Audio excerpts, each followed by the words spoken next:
Students, अब तक हमने इंसेक्ट के बारे में पढ़ा है। अब हम रोगों के कारकों के बारे में पढ़ेंगे, क्योंकि प्लांट को बहुत सारे डिजीज होती है और बहुत सारे रोग कारक होते हैं, बहुत सारे पैथोजन होते हैं जो प्लांट को डिजीज करते हैं। तो हम सबसे पहले उसमें लेते हैं बैक्टीरिया के बारे में। ये आपके एग्रीकल्चर बायोलॉजी की बुक चैप्टर नंबर 5 में मिलेगा। चैप्टर नंबर 5 का ही एक टॉपिक है बैक्टीरिया। हम इस बैक्टीरिया के टॉपिक में हम इसकी डिस्कवरी के बारे में, इसकी खोज के बारे में, सेकंड इसकी कैरेक्टरिस्टिक्स के बारे में, इसके लक्षणों के बारे में, और थर्ड हम इसकी मॉर्फोलॉजी के बारे में इस वीडियो के अंतर्गत पढ़ेंगे। नेक्स्ट वीडियो में हम इसी जीवाणुओं की जो कोशिका है उसकी आंतरिक संरचना के बारे में और इन जीवाणुओं का जो वर्गीकरण किया गया है, क्लासिफिकेशन किया गया है, हम उसके बारे में अध्ययन करेंगे। तो सबसे पहले हम आते हैं जीवाणु की डिस्कवरी के बारे में। तो सबसे पहले हम ये देख लेते हैं कि जीवाणु होते क्या है। तो जीवाणु क्या होते हैं? प्रोकैरियोटिक होते हैं। प्रोकैरियोटिक सेल रखने वाले यूनिसेल्युलर ऑर्गेनिज्म होते हैं। एक कोशिकीय जीव होते हैं। एक कोशिकीय ऑर्गेनिज्म। और कौन सी कोशिका? प्रोकैरियोटिक कोशिका। प्रोकैरियोटिक का मीन्स लास्ट क्लासेस में आपने पढ़ा है। प्रो का मतलब होता है प्रिमिटिव या पुराने प्रकार का, और कैरियोन का मतलब होता है न्यूक्लियस, जिसमें न्यूक्लियस जो प्रिमिटिव का मतलब होता है नॉट वेल डेवलप्ड, पूर्ण रूप से विकसित नहीं, और कैरियोन का मीन्स न्यूक्लियस यानी केंद्रक। तो ऐसा प्रोकैरियोटिक सेल वाले ऑर्गेनिज्म ऐसे ऑर्गेनिज्म जिसमें नॉट वेल डेवलप्ड, ठीक है, वेल डेवलप्ड न्यूक्लियस प्रेजेंट नहीं होता, सुविकसित केंद्रक जिनमें नहीं पाया जाता, हम उनको प्रोकैरियोटिक सेल में रखते हैं। यूनिसेल्युलर ऑर्गेनिज्म होते हैं ये प्रोकैरियोटिक और यूनिसेल्युलर, और इनमें मोस्टली जो डिवीजन होता है वो डिवीजन जो ये रिप्रोडक्शन करते हैं मोस्टली किससे करते हैं? रिप्रोडक्शन का मतलब है जनन किससे करते हैं? ये बाइनरी फिशन से करते हैं। बाइनरी फिशन इनमें पाया जाता है। तो हम ये यहाँ पर इसके अलावा इनके चारों तरफ मोटी सेल वॉल लगी हुई रहती है। हम सब इसके बारे में कैरेक्टरिस्टिक्स में पढ़ेंगे। तो आपको यहाँ ये ध्यान रखना है कि जो बैक्टीरिया है वो प्रोकैरियोटिक, यूनिसेल्युलर और रिजिड सेल वॉल, मोटी कोशिका भित्ति से ढके हुए रहते हैं। ठीक है, प्रोकैरियोटिक होते हैं, एक कोशिकीय होते हैं और मोटी कोशिका भित्ति से ढके हुए रहते हैं। अब सबसे पहला पॉइंट हमारा आता है इसकी खोज।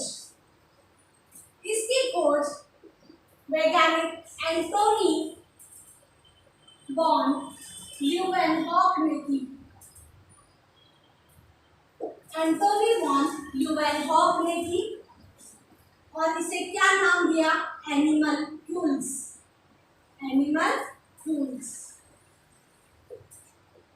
एनिमलक्यूल्स नाम दिया।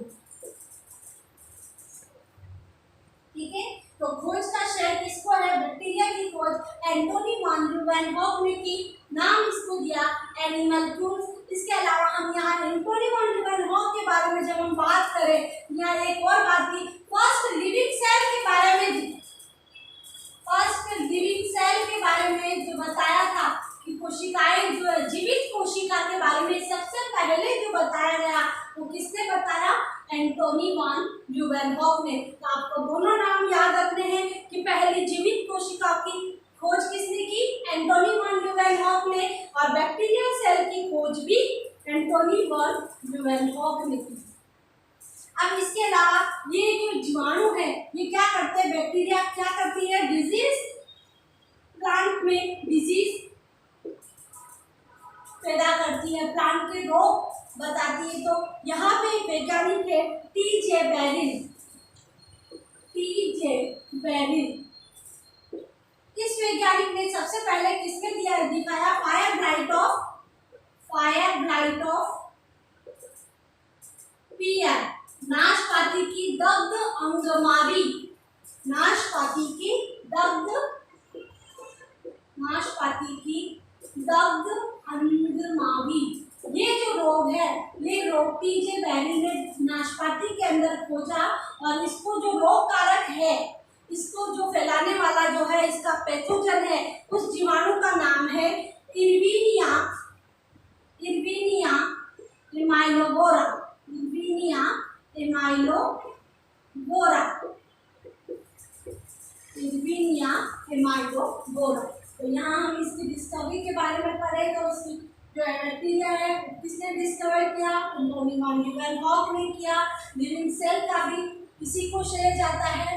एक क्रेडिट जो है कि फर्स्ट लिविंग सेल को उसकी किसने डिस्क्राइब किया, किसने इसको डिस्कवर किया? तो एंटोनी वॉन ल्यूवेनहॉक ने किया। एंटोनी वॉन ल्यूवेनहॉक ने ही सबसे पहले जब बैक्टीरियल सेल को डिस्कवर किया था तो उसने क्या नाम दिया? इसको एनिमलक्यूल्स नाम दिया। इसके बाद पीजे बैरी ने फाइब्लाइटोपिया नाशपाती की दग्धअंगमारी रोग का वर्णन किया और इसको जो फैलाने वाला जो पैथोजन है, रोग कारक है, उसका नाम क्या था? इर्विनिया एमाइलोबोरा, जो कि एक बैक्टीरिया है। इस तरह ये पता चला कि प्लांट में भी डिजीज उत्पन्न करते हैं बैक्टीरिया और एक रोग कारक के जैसा बिहेव करते हैं। अब नेक्स्ट आता है कि किसी भी बैक्टीरियल सेल के क्या क्या कैरेक्टरिस्टिक्स हो सकते हैं, क्या क्या कैरेक्टर होते हैं। अगर हम किसी बैक्टीरियल सेल की बात करें तो बैक्टीरियल सेल में क्या क्या विशेषताएं होती है, क्या क्या लक्षण होते हैं। तो सबसे पहला लक्षण है कि हम क्या लिख रहे हैं? इसके कैरेक्टरिस्टिक्स। अगर आपको अपनी कॉपी के अंदर इसको लिखना है तो आप मेरे साथ साथ इसके कैरेक्टरिस्टिक्स भी लिखते जाए तो आपको थोड़ा जल्दी समझ में आ जाएगा और लर्न भी हो जाएगा। यहाँ पर हम कैरेक्टरिस्टिक्स लिखते हैं। हमने इसको क्या कहा था? प्रोकैरियोटिक सेल है। प्रोकैरियोटिक सेल है, इसका मतलब क्या है कि not well developed nucleus, not well developed nucleus prokaryotic cell है, इसीलिए इसमें सुविकसित केंद्रक नहीं पाया जाता। ठीक है। दूसरा है इसका, ये क्या होते हैं? यूनिसेल्युलर होते हैं, एक कोशिकीय होते हैं, एक कोशिकीय यूनिसेल्युलर होते हैं। सुस्पष्ट केंद्रक या सुविकसित केंद्रक नहीं पाया जाता, इसीलिए हम इसको किसमें रखते हैं? प्रोकैरियोटिक में रखते हैं। तीसरा कैरेक्टर ये है कि जब वेल डेवलप्ड न्यूक्लियस नहीं है तो क्या है? तो न्यूक्लियस की जगह क्या होता है? नेकेड डीएनए होता है और उस नेकेड डीएनए को हम क्या कहते हैं? न्यूक्लियोइड या केंद्रकाभ। नग्न डीएनए पाया जाता है। हम जानते हैं लास्ट टाइम हमने सेल की स्ट्रक्चर पढ़ी थी कि सेल के अंदर जो केंद्रक होता है जिसमें हमारा न्यूक्लियर मटेरियल प्रेजेंट होता है, जिसको हम डीएनए कहते हैं। तो यहाँ पर ये डीएनए के ऊपर कोई न्यूक्लियस नहीं प्रेजेंट होता और ये किस फॉर्म में होता है? नेकेड फॉर्म में होता है। अगर हम सेल की स्ट्रक्चर देखें तो इस तरह की स्ट्रक्चर है और इसमें इस तरह से ये न्यूक्लियर मटेरियल इस तरह से पड़ा रहता है, खुला पड़ा रहता है, नग्न पड़ा रहता है या नेकेड पड़ा रहता है और इसको हम क्या कहते हैं? यहाँ पर न्यूक्लियोइड। ठीक है, न्यूक्लियोइड। अब इसके अंदर जो डीएनए प्रेजेंट होता है, फोर्थ पॉइंट है, डीएनए कौन सा होता है? द्विसूत्री डबल स्टैंडर्ड डीएनए, द्विसूत्री डीएनए प्रेजेंट होता है। लेकिन जो यूकैरियोटिक सेल से अगर कंपैरिजन करें इसका, तो यूकैरियोटिक सेल में किस तरह का डीएनए होता है? रेखीय डीएनए या लीनियर डीएनए प्रेजेंट होता है। लेकिन इसके अंदर कौन सा डीएनए प्रेजेंट होता है? सर्कुलर या वृत्ताकार डीएनए प्रेजेंट होता है। ठीक है, डीएनए डबल स्टैंडर्ड और कौन सा डीएनए? सर्कुलर डीएनए प्रेजेंट होता है। नेक्स्ट फिफ्थ पॉइंट की बात आते हैं, इसके अंदर सेल वॉल। सेल वॉल जो होती है रिजिड होती है, मोटी होती है और किसकी बनी होती है? पेप्टिडोग्लाइकेन। हिंदी वाले बच्चे मैं बोल रही हूँ हिंदी में, आप लिखते जाए उनको। पेप्टिडोग्लाइकेन प्लस म्यूरिन की बनी होती है। पेप्टिडोग्लाइकेन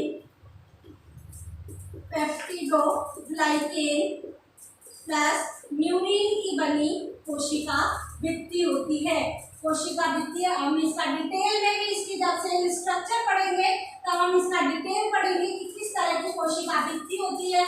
और इस कोशिका भित्ति के जब हम इसको स्टैंडिंग करते हैं तो हमने इसको दो तरह के बैक्टीरिया में बांट दिया है, ग्राम पॉजिटिव और ग्राम नेगेटिव। इसका भी कंपैरिजन हम जब इसका डिटेल स्टडी करेंगे नेक्स्ट क्लास में तब हम ये देखेंगे। तो पेप्टिडोग्लाइकेन और म्यूरिन की बनी होती है। नेक्स्ट सेल वॉल का मतलब है कोशिका भित्ति। फिर नेक्स्ट आता है सेल मेम्ब्रेन। सेल मेम्ब्रेन या कोशिका झिल्ली किसकी बनी होती है? प्रोटीन और लिपिड्स की बनी होती है, प्रोटीन प्लस लिपिड। ठीक है, सिर्फ कोशिका झिल्ली प्रोटीन और लिपिड की बनी होती है। अब नेक्स्ट आता है कि इसके अंदर जहाँ बना रही हूँ मैं सेल ताकि आपको ध्यान रहे कि क्या क्या चीजें हम पढ़ रहे हैं। ये कोशिका भित्ति, ये कोशिका झिल्ली, ये न्यूक्लियोइड। ठीक है, अब इसके अंदर के साइटोप्लाज्म की बात करते हैं। कोशिका द्रव्य, तो कोशिका द्रव्य में क्या क्या प्रेजेंट होता है? कोशिका द्रव्य में लिपिड, प्रोटीन और carbohydrate present, carbohydrate granules present होते हैं। इसके अलावा और क्या प्रेजेंट होते हैं? तो इसमें माइटोकॉन्ड्रिया जो है एब्सेंट होता है, उसकी जगह पर ये सेल मेम्ब्रेन अंदर की ओर इस तरह इनफोल्डिंग हो जाती है और इस इनफोल्डिंग को हम कहते हैं मीजोसोम। तो माइटोकॉन्ड्रिया एब्सेंट होता है, माइटोकॉन्ड्रिया अनुपस्थित या एब्सेंट, और उसकी जगह पर क्या प्रेजेंट होते हैं? मीजोसोम प्रेजेंट होते हैं। मीजोसोम प्रेजेंट और क्या काम करते हैं? श्वसन स्थल का काम करते हैं, रेस्पिरेटरी साइट्स के फॉर्म में काम करते हैं। ठीक है, फिर नेक्स्ट आता है इसके अंदर राइबोसोम। राइबोसोम इसके साइटोप्लाज्म के अंदर, कोशिका द्रव्य के अंदर इस तरह राइबोसोम प्रेजेंट होते हैं। और ये राइबोसोम किस तरह के होते हैं? 70S टाइप के राइबोसोम्स होते हैं। ठीक है, जो दो सब यूनिट में डिवाइड होते हैं। 70S प्रकार के राइबोसोम प्रेजेंट होते हैं और दो सब यूनिट 30S और 50S में डिवाइड होते हैं।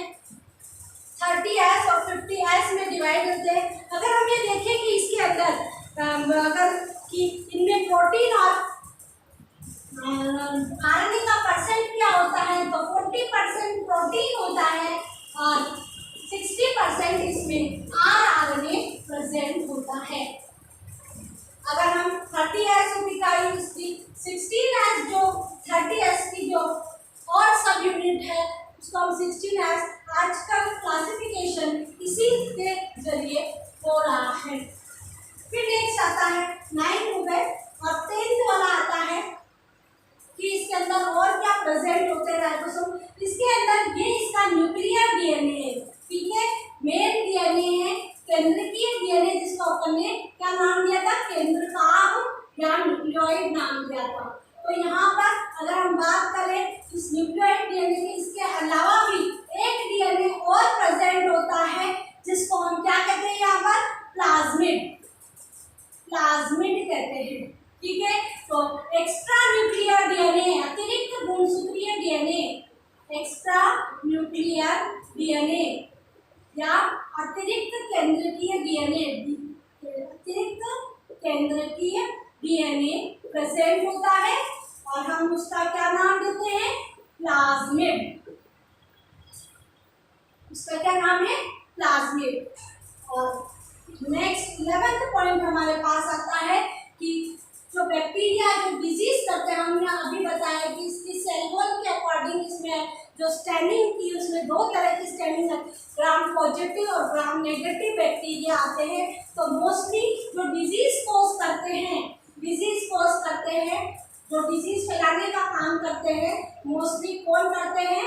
ग्राम नेगेटिव बैक्टीरिया करते हैं। 2 टाइप ग्राम नेगेटिव के हम नाम लिख सकते हैं यहाँ पर सुडोमोनास, जेंटोमोनास, इल्वीनिया, ये सारे किसके एग्जाम्पल है? ग्राम नेगेटिव के एग्जाम्पल से। सुडोमोनास, जेंटोमोनास, ठीक है। और कुछ ग्राम पॉजिटिव बैक्टीरिया भी डिजीज कॉज करते हैं, जैसे क्लेरीबैक्टर, स्ट्रेप्टोमाइसिस आदि, ठीक है। तो ये हमारे इसके कैरेक्टरिस्टिक्स हो गए। अगर आपके क्वेश्चन आता है कि जीवाणु कोशिका के लक्षण लिखिए या जीवाणु कोशिका write the characteristics of bacterial cell, तो आपको इस तरह 9 पॉइंट्स में इसको दिखाना है। प्रोकैरियोटिक सेल है, नॉट वेल डेवलप्ड न्यूक्लियस इसमें प्रेजेंट होता है, यानी न्यूक्लियस जो है सुविकसित नहीं होता, एक कोशिकीय होता है। न्यूक्लियस के अंदर नेटिव डीएनए या नक्ल डीएनए पाया जाता है, यानी झिल्ली नहीं पाई जाती, और झिल्ली नहीं पाई जाती तो हम उसे क्या कहते हैं? न्यूक्लियोइड या केंद्रकात कहते हैं। डीएनए डबल स्टैंडर्ड डीएनए होता है, लेकिन कौन सा डीएनए है? सर्कुलर डीएनए प्रेजेंट है। कोशिका भित्ति पेप्टिडोग्लाइकेन और यूरिन की बनी हुई होती है। कोशिका झिल्ली जो है प्रोटीन और लिपिड की बनी हुई है। कोशिका द्रव में लिपिड, प्रोटीन और कार्बोहाइड्रेट्स के ग्रैन्यूल्स प्रेजेंट होते हैं। माइटोकॉन्ड्रिया यहाँ एब्सेंट होता है, लेकिन उसकी जगह पर रेस्पिरेशन या श्वसन का काम करने के लिए मीजोसोम प्रेजेंट होते हैं। राइबोसोम 70S टाइप के होते हैं। दो सब यूनिट 30S और 50S में डिवाइड होते हैं। अगर हम इनका कंपैरिजन देखें इसमें क्या क्या प्रेजेंट होता है, तो 40% प्रोटीन और 60% आरएनए प्रेजेंट होता है। फिर नेक्स्ट आता है इसके अंदर ये प्लाज्मिड प्रेजेंट होता है, जो न्यूक्लियर डीएनए के अलावा डीएनए होता है, उसको हम प्लाज्मिड कहते हैं। डिजीज दो प्रकार के बैक्टीरिया है, ग्राम पॉजिटिव और ग्राम नेगेटिव। जो मोस्टली जो डिजीज करते हैं, जो रोग फैलाने का काम करते हैं, हम उसे ग्राम पॉजिटिव नेगेटिव बैक्टीरिया कहते हैं। लेकिन कुछ ग्राम पॉजिटिव बैक्टीरिया भी डिजीज कोज करते हैं, जैसे स्ट्रेप्टोमाइसिस, क्लेरीबैक्टर, ये ग्राम पॉजिटिव बैक्टीरिया है। तो यहाँ हम इसकी कैरेक्टरिस्टिक्स पढ़ चुके हैं, आपने लिख लिया हुआ होगा, और अगर नहीं लिखा होगा तो इसका स्क्रीनशॉट लेके उसको लिख ले। नेक्स्ट आता है हमारे मॉर्फोलॉजी ऑफ बैक्टीरिया, कि बैक्टीरियल सेल जो है किस तरह की दिखाई देती है। हम अगर बैक्टीरियल सेल को देखना चाहें तो किस तरह की दिखाई देगी, तो अब हम पढ़ेंगे एक्सटर्नल स्ट्रक्चर इसकी कैसी होती है, बाह्य संरचना इसकी कैसी होती है, और हम उसको क्या कहेंगे? मॉर्फोलॉजी। तो मॉर्फोलॉजी ऑफ बैक्टीरियल सेल।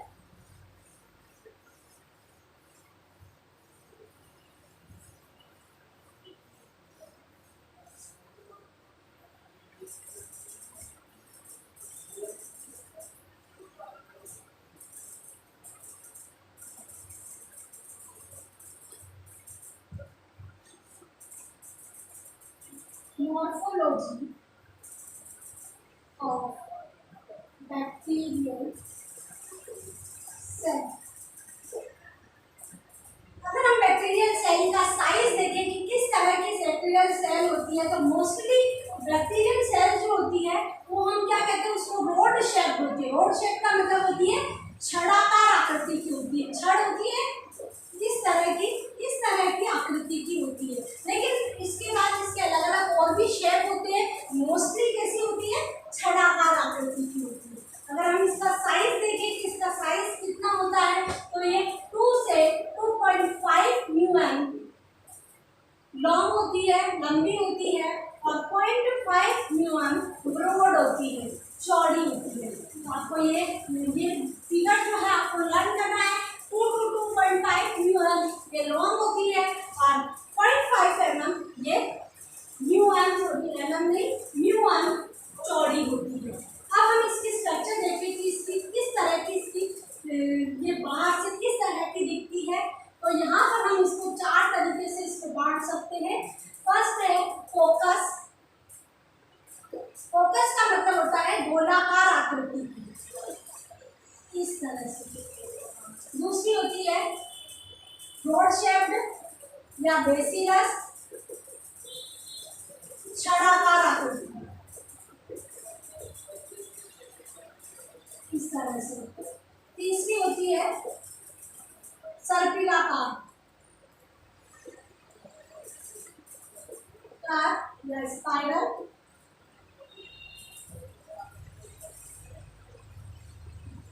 इस तरह से। और चौथी होती है विब्रियो, विब्रियो या कोमा शेल। कोमा लगाते हैं जब सेंटेंस लिखते हैं तो इसके नीचे पंक्चुएशन की फॉर्म में कोमा लगाते हैं, उस कोमा के शेप की, जैसे इस तरह के शेप की हो सकती है। तो ये है हमारे ये 4 तरह की। लेकिन अब हम गोलाकार आकृति को देखें तो ये किस तरह अरेंज रहती है, हम इसको 6 तरीके से इसको बांट सकते हैं। इसके एग्जाम्पल भी आपको साथ के साथ लर्न करने रहेंगे। सबसे पहला आता है इसमें माइक्रो फोकस। माइक्रो फोकस जिसमें ये एक सिंगल सेल के फॉर्म में रहती है, ये है माइक्रो फोकस। इसका एग्जाम्पल भी सेम माइक्रो फोकस, ठीक है। दूसरा आता है इसके अंदर डिप्लोफोकस। डिप्लोफोकस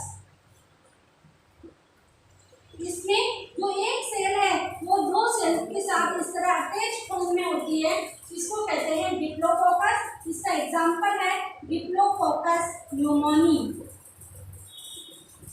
न्यूमोनिया रोग जो कॉज करता है डिप्लोफोकस न्यूमोनी। एग्जांपल लिखी हुई यहाँ पर नीचे। तीसरा है इसके अंदर स्ट्रेप्टोकोकस। स्ट्रेप्टोकोकस, स्ट्रेप्टोकोकस के अंदर ये माला में जिस तरह मोती फिरे हुए रहते हैं, उसी तरह सेल आपस में जिस माला के जैसे जुड़ी हुई रहती है उसको कहते हैं स्ट्रेप्टोकोकस। और इसका एग्जांपल है स्ट्रेप्टोकोकस, स्ट्रेप्टोकोकस लैक्टिस। चौथा अपने पास आता है टेट्राड। टेट्राड इसमें 4 सेल आपस में इस तरह से एक ट्यूब के जैसे आपस में जुड़ी हुई रहती है, ये कहलाती है टेट्राड। और इसका एग्जांपल है टेट्राकोकस। टेट्राकोकस। फिर आते हैं इसके अंदर टेट्राड के बाद सार्सिना। सार्सिना में जिस तरह ये टेट्राड के फॉर्म में है, इस तरह 4, 8 to 32 और 64 सेल्स तक ये आपस में और आगे इस तरह से आगे की तरफ कितने ही 4 के पीछे 4 इस तरह से ग्रुप बना के जुड़ी हुई रहती है, वो कहलाता है पूरा एक ट्यूब बन जाता है, एक पूरा वन बन जाता है, इसको कहते हैं सार्सिना। और इसका एग्जांपल देखो सार्सिना लूटिया। सार्सिना लूटिया। और लास्ट आता है स्टेफाइलोकोकस। स्टेफाइलोकोकस। स्टेफाइलोकोकस जो है इसमें जो सेल अरेंज रहती है, जैसे ग्रेप्स का जो बंच होता है, अंगूर का जो गुच्छा होता है, उस तरह से सारी सेल उस तरह से अरेंज रहती है। ये इस तरह से ये ग्रेप्स के बंच के जैसे जुड़ी हुई रहती है। और इसको हम इसका एग्जांपल देखो स्टेफाइलोकोकस ऑरियस। Staphylococcus aureus. यहाँ तक हुआ। वापस हम यहाँ से रिपीट करते हैं। कोकस को हमने 6 टाइप में डिवाइड किया। अगर ये सिंगल सेल के फॉर्म में है, माइक्रोकोकस डबल सेल के फॉर्म में है, डिप्लोकोकस अगर सेल की पूरी एक रिंग बनी हुई है, एक माला बनी हुई है, तो हम उसे स्ट्रेप्टोकोकस 4 के फॉर्म में, टेट्राड के फॉर्म में है। टेट्राड अगर ये 4 के फॉर्म में इस तरह जुड़ते जाए पीछे की तरफ और एक ऐसा ट्यूब बना ले जिसमें 32 से 64 सेल्स तक हो, तो वो सार्सिना और अंगूर के गुच्छे के समान होती है स्टेफाइलोकोकस। अब बेसिलस की बात आती है। बेसिलस में ये छड़ के जैसी आकृति की और मोस्टली जो प्लांट डिजीज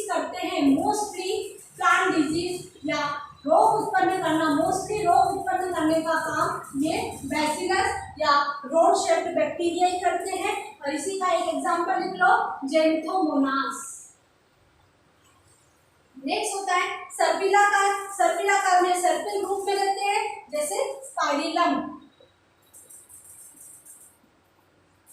ठीक है। और विब्रियो कोमा शेप होते हैं, और मोस्टली तेजा का जो बैक्टीरिया है विब्रियो कॉलेडी, कॉलेरी, विब्रियो कॉलेरी, ये इसी का एग्जाम्पल है, ठीक है। तो यहाँ पर हमारा मार्फोलॉजी की बैक्टीरियल सेल दिखती कैसी है, मोस्टली 4 तरीके से, गोलाकार, छड़ाकार, सर्पिलाकार और कोमा शेप भी दिखती है, कोमा के आकार की।